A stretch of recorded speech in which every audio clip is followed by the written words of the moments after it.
on, everybody, man? This is your boy Pat, aka Pat's Vinyl Corner, and today I wanted to bring y'all, excuse me, shit, nose fucking ticking like a motherfucker, probably mustache. But anyways, without further ado, it's time for another vinyl update video, man. You know, I did one a couple weeks back. I started noticing my new pickups were starting to get a bit thick, you know. So I decided to go ahead and just go and do another video. I mean, I said I was going to do updates like monthly, but the way it's looking like right now, it might be weekly. You know what I mean? So I decided to go ahead and just show y'all some of the records I picked up over the last couple of weeks, and keep it you know just to keep it flowing. You know what I mean? So let's see what I picked up, man. So first record I want to show y'all, Lana Del Rey, man, Norman fucking Rockwell, man. Apparently this is a reissue. Like, I wanted this album when it came out, and I just didn't feel like paying the $40 for it. But apparently, if you buy an OG press of this, there's an alternative version of "Fuck It, I Love You."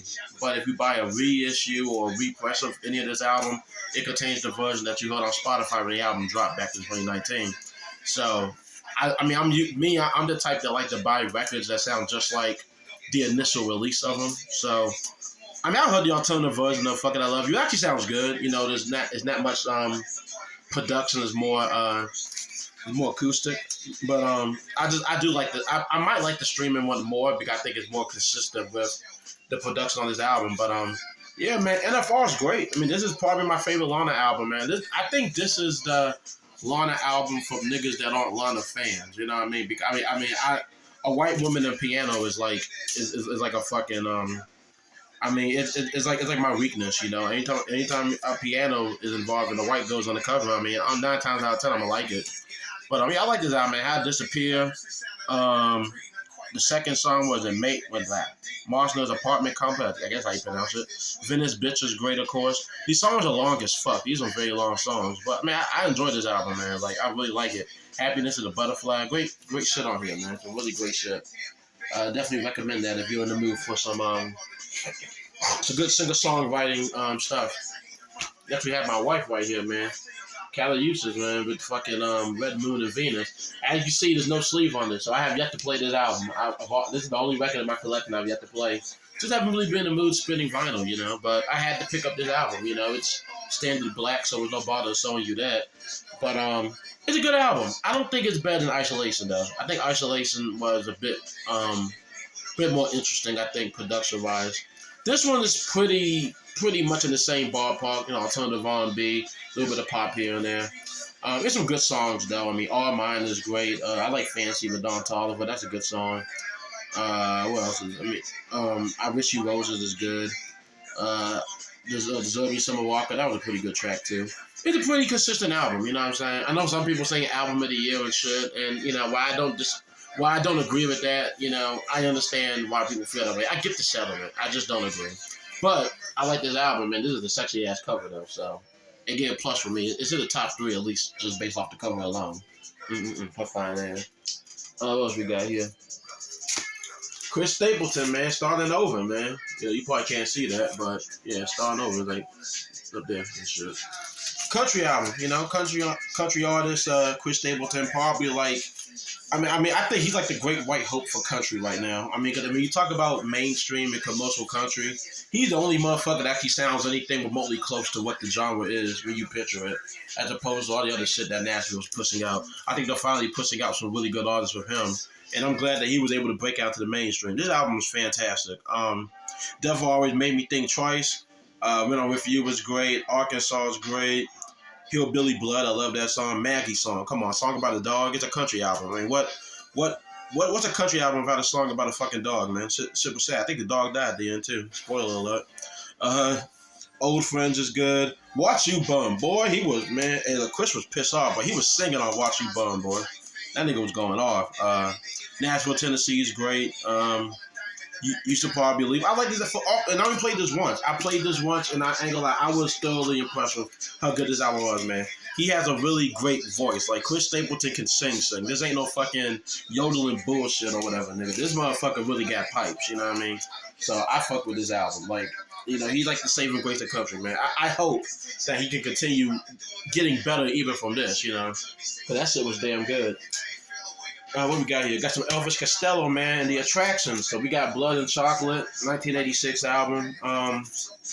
Just added to my Elvis Costello album collection. The better Elvis between Presley and Costello. I've been more of a Costello fan, even though I know a lot of people hate on Elvis Presley these days. I don't think his music is that bad, but that's just my opinion.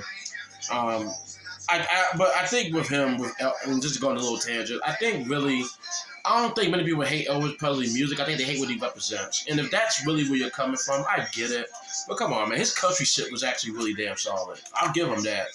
But enough about Elvis Presley. Let's talk about Elvis Costello, which is what I'm holding in my hand, Blood and Chocolate. Good album.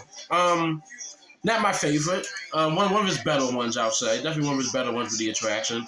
It's pretty interesting. It's kind of a slow bun record, kind of. It doesn't really go off the rails like his other albums, like...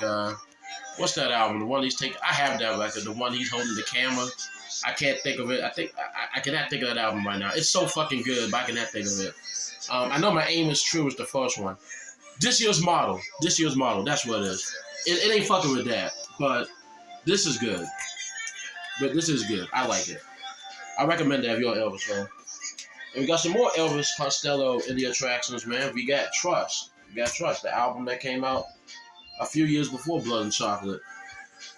This one is definitely not the same vein of Blood and Chocolate. I mean, I might like this one more based off the first listen, but I don't know. I don't know. I enjoy it though. I definitely enjoy it. It's a really good album. Definitely one of Elvis' best albums in the '80s because I feel like his '70s work destroys his '80s output. He has some really good albums in the '80s, but I just think the '71s are just better. Like for every Trust, I mean, there's a My Aim Is True, and My Aim Is True was incredible. So, there's that. What else we got here? Vinyl Days by Logic, man. His last Def Jam record. What you expect? Pretty run-of-the-mill hip-hop album. His Logic rapping over some really good production. There's really no concept and no theme here, I don't think. I don't really think there's a premise to really into these songs. Just the motherfuckers just want to rap, man. It's a biracial man just rapping, you know what I'm saying? You got a son on the cover, you know what I'm saying? I think it's a very wholesome cover. How do I think about it? It's decent. I like it. Logic can rap, so the problem really isn't the rapping. The problem isn't really the beats. It's just like, I think some people like Logic in the space more, because he's not really doing much of the concept shit on this album. There's not really a bigger theme. There's no bigger picture here. It's what you see is what you get. He's rapping over soul samples. Some of the features are great. I like Blue and Exile and Orville. Watch the 5'9", 10 Years is really good. I like Big Limbo on Kickstyle. That was dope. Action Bronson in My Lifetime, that's a good song.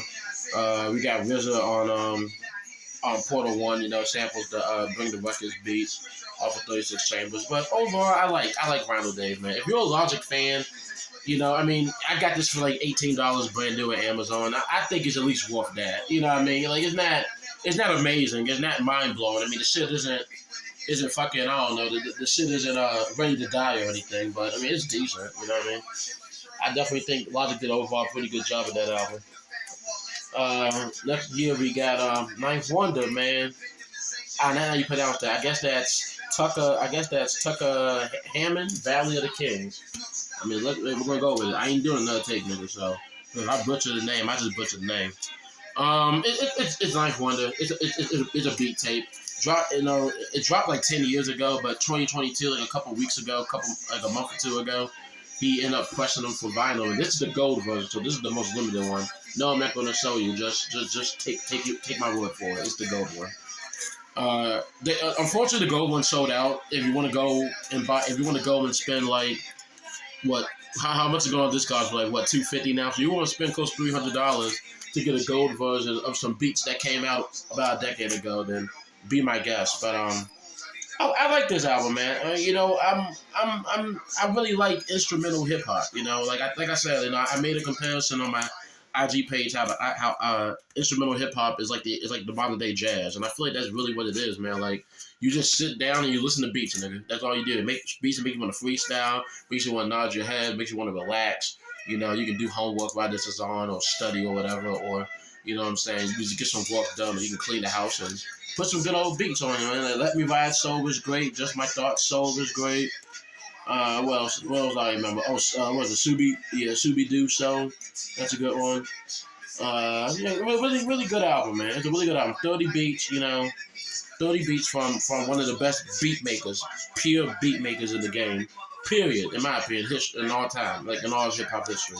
So, I've really been digging that one.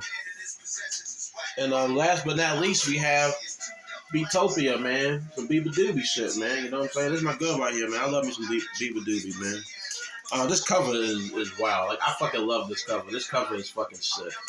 Like, and then you got the back cover too, which is like, you can tell a fucking like a 6-year-old drew this, or a 10-year-old or whatever. Like, it's just so wild. But if she really did draw these, if she really did these illustrations as a kid, goddamn it, she had one hell of a mind. I can say that. I mean, I was drawing back as a kid too, and my illustrations ain't look shit like this. So I don't know what she was thinking or where she was going, but I like what her mind is. You know what I'm saying? I think that's why I like her, man. Like, I feel like we would be great friends in another life. Sunny Day is my shit, man. Sunny Day sounds like a fucking like an early 2000s Disney Channel pop song. Like something that Ali and AJ would have did or something. Yeah, I love Sunny Day. See You Soon is great. Ripples, man, that shit. God damn, that's a great fucking ballad. Love Song is another good ballad. The Perfect Pair, man. Like, it's a lot of great songs on this album, man. It's very eclectic body of work too. You see her messing with like the pop music of, I would say, like early 2000s, early mid 2000s. Like I said, Disney Channel or Nickelodeon type shit. But you see her fuse that with like sometimes some folk, or you also hear a lot of alternative rock. Like, you definitely hear a lot of harder guitars on this album. That distorted sound from the 2000s. And I appreciate the fact she's bringing those two worlds together. You know what I mean? And I became a fan. I checked. I mean, I saw the cover of this album. I remember her first album, didn't play it, but I remember the cover. And when I saw she dropped this last year, I was like, okay, let me check this shit out. And I thought it was really good, man. Like I said, I enjoy it. I like what she does musically, and I'm looking forward more to see what she does in the future. So that concludes this vinyl update. I hope you all enjoyed this video. Any albums that I've talked about in this video, let me know what you think about them. Just let me know. And with that, I'm out of here.